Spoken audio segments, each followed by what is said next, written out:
জি ভাই, এই তাল গাছগুলোর কি ঘটনা একটু ওই সময় ৭১ সালে এখানে কি হয়েছিল? তাল গাছ তো ছোট আসলে এখন বড় হয়েছে না, তাল তোল কাইটা লাগছে, বহু তাল আছে। আর ওই যে ৭১ সালে এখানে একটা ঘটনা আছে না, যুদ্ধের সময়? ওই যুদ্ধ সময় মুক্তিযুদ্ধ ওই যে বহুত রেজাগার এনে কাটছে, কাটছিল রাজাকারদের পাইছিল এখানে?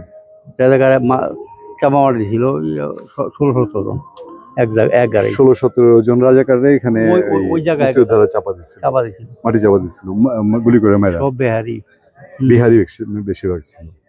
বিহারি বেশিরভাগ। ওই তাল গাছগুলো তখন লাগানো হয়েছিল? তাল গাছ তোমার ছোট আছিল, ছোট আছিল, মানুষ চলাফেরা করে না, ওই রাস্তা কাঁচা আছিল। হ্যাঁ কাঁচা আছিল, কাঁচা রাস্তা ছিল। ওই তাল গাছ কিন্তু ছোট আছিল। হ্যাঁ, মানুষ ১ মাস ১.৫ মাস যে বসা বন্ধ, হ্যাঁ ওই জায়গায় মানুষ চলাফেরা করা পারেনি। আচ্ছা, ১৬-১৭ জন এক গাড়ি চাপা। আপনার বয়স তখন কত? হ্যাঁ, আমার বয়স সময় কত, বয়স আমার তখন তো ৫-৫০ বছর হয়েছে না স্বাধীন। হ্যাঁ, আমার বয়স মনে ২০ বছর হয়েছে। পরে আপনারা আসছেন দেখতে এখানে? দেখি আমার আহিনি, ভয়ে আহিনি। আচ্ছা, কুত্তাও তো খাইছে, হিয়াল খাইছে, খাইছে। আমার বাড়ি এখানে নাজিরপুর। আচ্ছা, আপনার নামটা কি? আলী, আব্দুল আলী। আব্দুল আলী সাহেব। আচ্ছা, ঠিক আছে, ধন্যবাদ। দর্শক, আমি যেটা আপনাদেরকে মূলত দেখানোর জন্য জায়গাটি আমি বলি, জায়গাটি এখন একটু ছোট ছোট টুরিস্ট স্পট হয়ে যাচ্ছে। এই জায়গাটা হচ্ছে ঢাকা থেকে খুব কাছে, কেরানীগঞ্জে পড়েছে। কেরানীগঞ্জের নাজিরপুর বলে একটা বিল আছে, নাজিরপুরে একটা বিল, এবং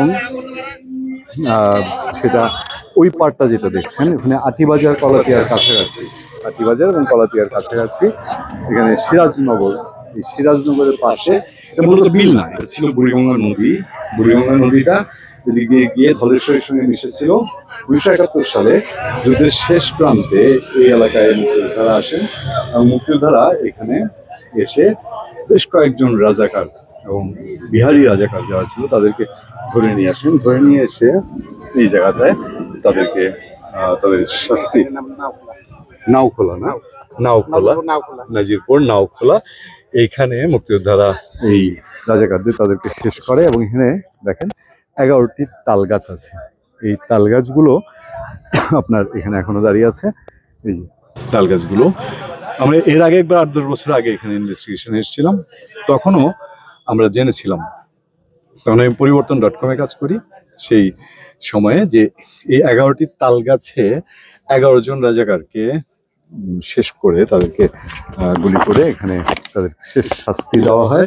এবং সেই শেষ শাস্তির পরে তাদেরকে এই জায়গায় এই 11টি তাল গাছের গোড়াতে এদেরকে মাটিতে পুঁতে রাখা হয়। এবং এই যে রাজাকারদেরকে এখানে পুঁতে রাখা হয়েছিল রাইফেল দিয়ে গুলি করার পরে, এরা এই এলাকায় ১৯৭১ সালে ভয়ঙ্কর এক পরিস্থিতি তৈরি করেছিল। এলাকায় এমন কোনো অপরাধ নাই, এমন কোনো চুরি, ডাকাতি, রাহাজানি, সম্ভ্রমহানি সব কিছুই করেছিল এই এলাকায়, এবং বিশেষ করে ঢাকায় মোহাম্মদপুর এলাকায়। সেই তাল গাছগুলো এখনো দাঁড়িয়ে আছে, এবং রাজাকারের সাক্ষী এই তাল গাছগুলো, রাজাকারদের মুক্তিযোদ্ধাদের প্রতিশোধ নেওয়ার সাক্ষী তাল গাছগুলো দাঁড়িয়ে আছে। আশা করি এই ছোট্ট একটা ইতিহাস আপনাদেরকে অনেক কিছু মনে রাখতে এবং জানতে নিশ্চয়ই গবেষকদের জন্য কাজ করবে। ওই জন্য এসেছিলাম এই নাজিরপুর ঘাটে, এই কলাতিয়া এবং আটিবাজার এলাকায়। ভালো থাকবেন, সুস্থ থাকবেন। আমরা সেটা আতিক রহমান, পূর্ণিয়া।